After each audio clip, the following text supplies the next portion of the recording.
Good morning student, I am doctor Giriraj Singh और आज की इस वीडियो में हम केमिकल बॉन्डिंग और मॉलिक्यूलर स्ट्रक्चर यूनिट को आगे बढ़ाते हुए आज का जो टॉपिक है हमारा वो है कोवेलेंट बॉन्ड और कोऑर्डिनेट बॉन्ड। पिछले वीडियो में हम लोगों ने इलेक्ट्रोवैलेंट बॉन्ड को डिस्कस किया। तो सबसे पहले देखते हैं कि कोवेलेंट बॉन्ड ये क्या होता है और कोवेलेंट बॉन्ड कैसे बनता है। कोवेलेंट बॉन्ड सहसंयोजक ये दूसरा मेथड है जिसके द्वारा कोई भी परमाणु अपने स्टेप को पूरा करता है। तो उसको परिभाषित किस प्रकार से करेंगे देखेंगे। जब दो परमाणुओं के मध्य इलेक्ट्रॉनों की परस्पर बराबर साझेदारी से जो बंध बनता है उसे हम सहसंयोजक बंध कहते हैं। दोबारा सुनेंगे, दो परमाणुओं के मध्य इलेक्ट्रॉनों की परस्पर बराबर साझेदारी से जो बंध बनता है उसे हम सहसंयोजक बंध कहते हैं तथा जितने इलेक्ट्रॉनों की साझेदारी होती है उन्हें हम सहभाजित इलेक्ट्रॉन युग्म कहते हैं और इन इलेक्ट्रॉनों पर दोनों परमाणुओं का बराबर अधिकार होता है। इस कोवेलेंट बॉन्ड को हम उदाहरण की सहायता से समझ सकते हैं किस प्रकार ये बंध बनता है। और इस जिन यौगिकों में ये बंध परमाणुओं के मध्य में बनता है इसलिए सहसंयोजक यौगिकों के अणु होते हैं।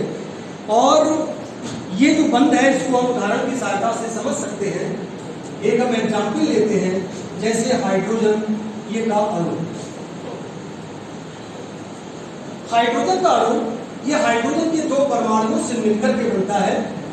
एक हाइड्रोजन का परमाणु एक ये है और एक ये है। इसका परमाणु क्रमांक एक, इसका परमाणु क्रमांक एक।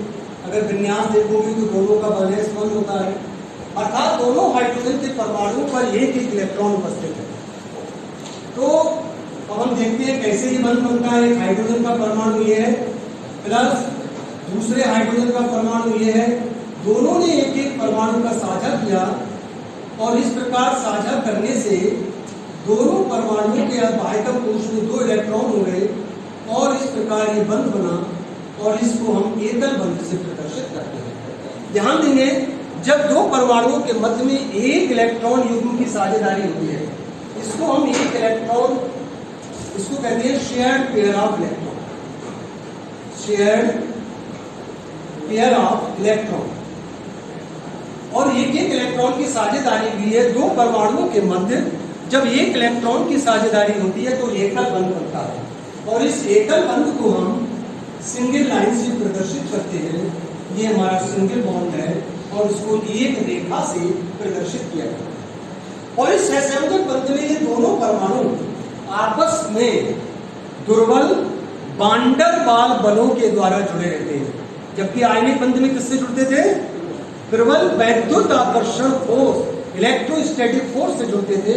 यहाँ पर दुर्बल वांडरवाल बलों के द्वारा जुड़ते हैं।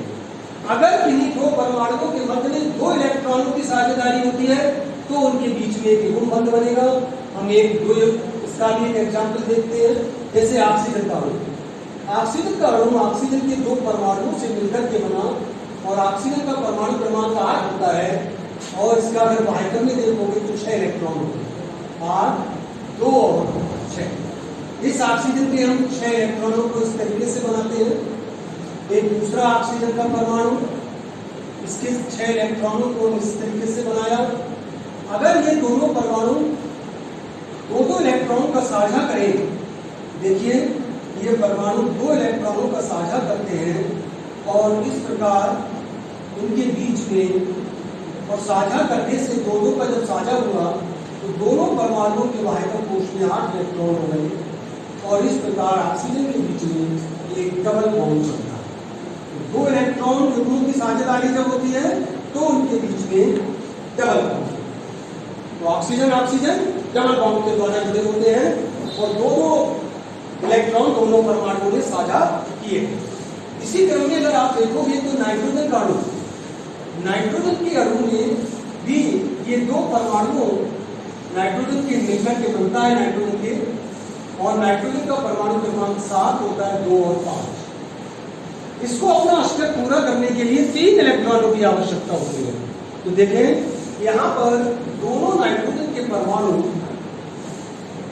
नाइट्रोजन के आइटम कोश में 5 इलेक्ट्रॉन है, इस नाइट्रोजन परमाणु के 5 इलेक्ट्रॉन है। अब ये क्या करेंगे, दोनों 3-3 इलेक्ट्रॉन युग्मों का साझा करेंगे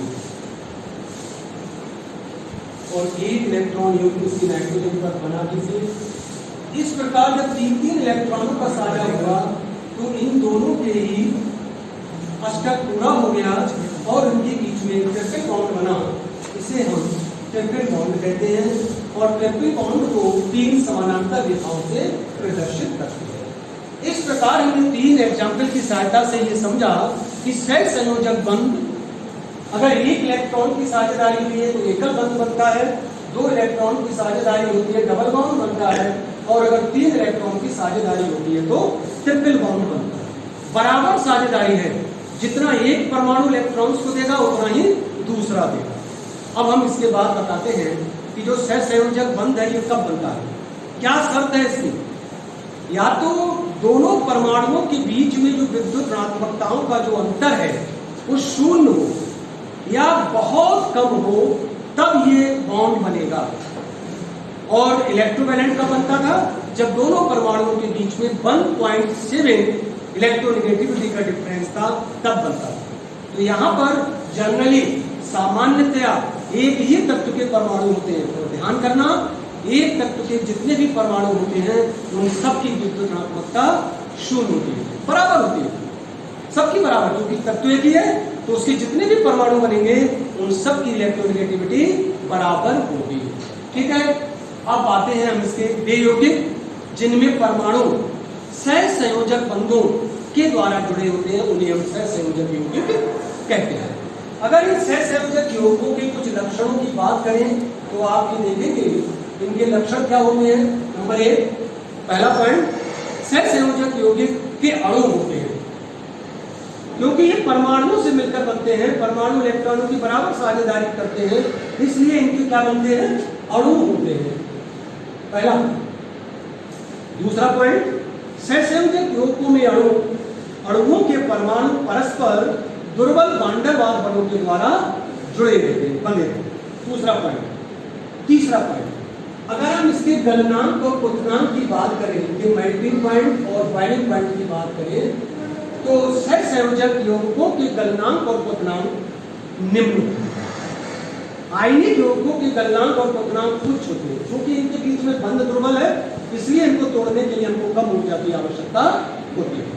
चौथा पॉइंट देखें, ये कार्बनिक यौगिक उल्टा है उसका, ध्रुवीय विलायकों में आग्लय होते हैं और अध्रुवीय विलायकों में विलय होते हैं। अर्थात कार्बनिक यौगिक का ये जो हमारे सहसंयोजक यौगिक है, सहसंयोजक यौगिक अध्रुवीय विलायकों में विलय होते हैं और ध्रुवीय विलायकों में आग्लय होते हैं। जैसे जल के अंदर ये सामान्यतया नहीं होते, लेकिन इसका कुछ अपवाद मिलेगा। एक ऐसे सहसंयोजक यौगिक, अभी हमने कहा ना सहसंयोजक यौगिक जल में आग्लय होते हैं और जल कैसा है, ध्रुवीय विलायक, तो ध्यान करें इसका अपवाद है और ये बहुत महत्वपूर्ण है। ऐसे सहसंयोजक यौगिक जो जल को प्रोटॉन देते हैं अथवा जल से प्रोटॉन ग्रहण करते हैं, वे जलीय विलयन में घुलनशील होते हैं या जलीय विलयन में वे आयनित हो जाते हैं। और इसका एग्जाम्पल है HCl।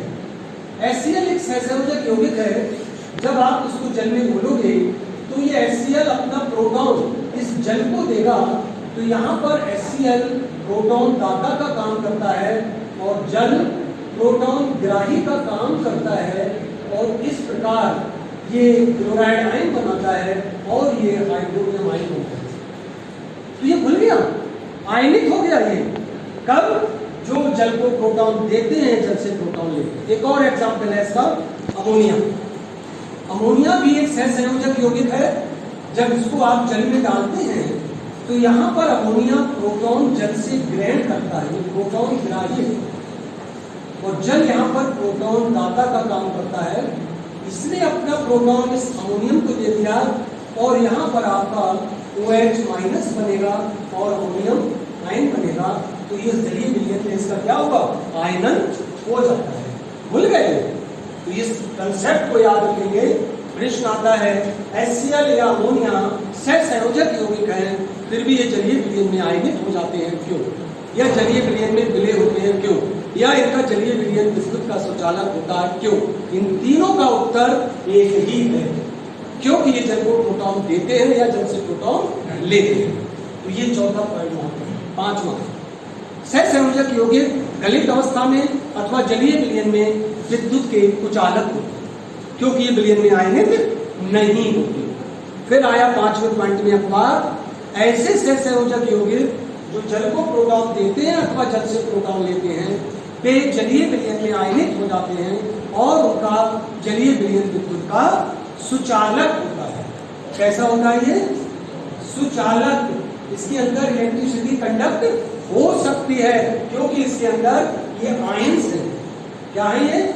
मुक्त आयन पाए जाते हैं। आयनों में टूट गया आयन है ये, इन आयन की उपस्थिति के कारण ये विलयन के सुचालक। और इसका लास्ट पॉइंट देखेंगे सहसंयोजक यौगिक का। सहसंयोजक जो बंध है वो दिशात्मक होता है। क्या होता है? दिशात्मक, मतलब डायरेक्शनल होता है। डायरेक्शनल, इस बंध की एक दिशा होती है, इसलिए सहसंयोजक अणुओं की भी एक निश्चित ज्यामितीय आकृति होती है। बॉन्ड की दिशा है, इसलिए जो बॉन्ड चिन्ह अणुओं में मिलेगा उनकी भी एक निश्चित दिशा होगी। जैसे रेखीय संरचना हो सकती है। अगर हम बात करें जल की, तो जल एक सहसंयोजक यौगिक है, इसकी संरचना कैसी है? वी शेप होती है। अमोनिया की बात करें, पिरामिडल शेप होती है। तो ये कैसा होते हैं? इनकी एक निश्चित ज्यामितीय आकृति। ठीक है। अगर हम बात करें यहीं पर types of covalent bond, types of covalent bond, covalent bond के प्रकार, तो इसको समझ लेंगे यहीं पर। कोवेलेंट बॉन्ड दो प्रकार का होता है, एक non polar covalent bond, non polar covalent bond, और दूसरा polar covalent, polar covalent bond.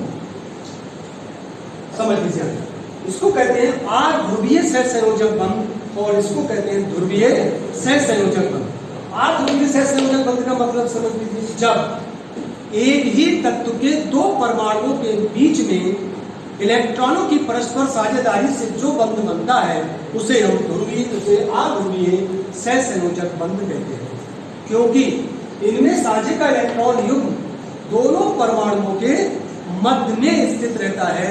क्योंकि दोनों की विद्युत ऋणात्मकता समान होती है, इसलिए वो इलेक्ट्रॉन युग्म कहीं खिसकता नहीं है और उनमें कोई भी ध्रुव नहीं बनते। तो ऐसे बंध को हम आध्रुवीय सहसंयोजक बंध कहते हैं। और यही एक प्योर कोवेलेंट बॉन्ड है। कैसा ये? Pure covalent bond. ये तीनों एग्जाम्पल हमने इसी के लिखे हैं। एक और ले लेते हैं क्लोरीन का अणु, क्लोरीन मॉलिक्यूल। क्लोरीन का मॉलिक्यूल क्लोरीन के दो परमाणुओं से मिलकर बना, इसका 17 होता है, 2 8 7, इसका भी 2 8 7। तो एक क्लोरीन के 7 इलेक्ट्रॉन दूसरे क्लोरीन के परमाणु के साथ एक एक इलेक्ट्रॉन का ये साझा करेंगे। इन्होंने एक एक का साझा किया और इस प्रकार साझा करने से दोनों का अष्टक पूरा हो गया।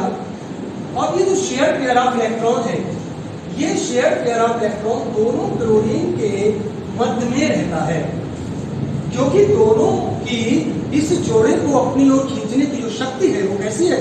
बराबर है। बराबर है तो इसमें कोई भी आवेश नहीं आएगा।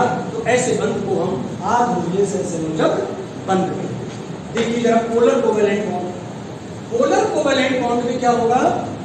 जब दो भिन्न भिन्न तत्वों के परमाणु के बीच में इलेक्ट्रॉनों की परस्पर साझेदारी से जो बंध बनता है उसे ध्रुवीय सहसंयोजक बंध कहते हैं, क्योंकि इनमें इलेक्ट्रॉन दोनों परमाणुओं के मध्य में स्थित न रहकर उस परमाणु की ओर खिसक जाता है जिसकी विद्युत ऋणात्मकता अधिक होती है। तो जिसकी ओर खिसकता है उस पर आंशिक ऋणावेश आता है और दूसरे परमाणु पर आंशिक धन आवेश आता है और इस प्रकार अणु ध्रुवीय हो जाता है।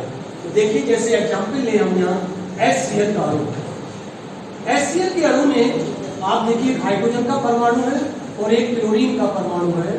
इन दोनों के बीच में सहसंयोजक बंध बनता है, ये हाइड्रोजन है, ये क्लोरीन है, 2 4 6 7। इन दोनों ने एक एक इलेक्ट्रॉन का साझा किया और साझा करने पे इस प्रकार साझा करने से दोनों का अष्टक पूरा हो गया। इसके 8 हो गए, इसके 2 हो गए और ये इस प्रकार का ये अणु बन जाता है। लेकिन अब इसमें ये जो शेयर पेयर ऑफ इलेक्ट्रॉन है ये दोनों के मध्य में स्थित ना रहकर, चूंकि क्लोरीन की आदत है खींचने की, तो ये जोड़ा इस मध्य से खिसक कर इस क्लोरीन के निकट पहुंच जाएगा, इसलिए इस पर आंशिक ऋणावेश आया और इस पर आंशिक धनावेश आ गया, 2 ध्रुव बन गए, अणु ध्रुवीय हो गया।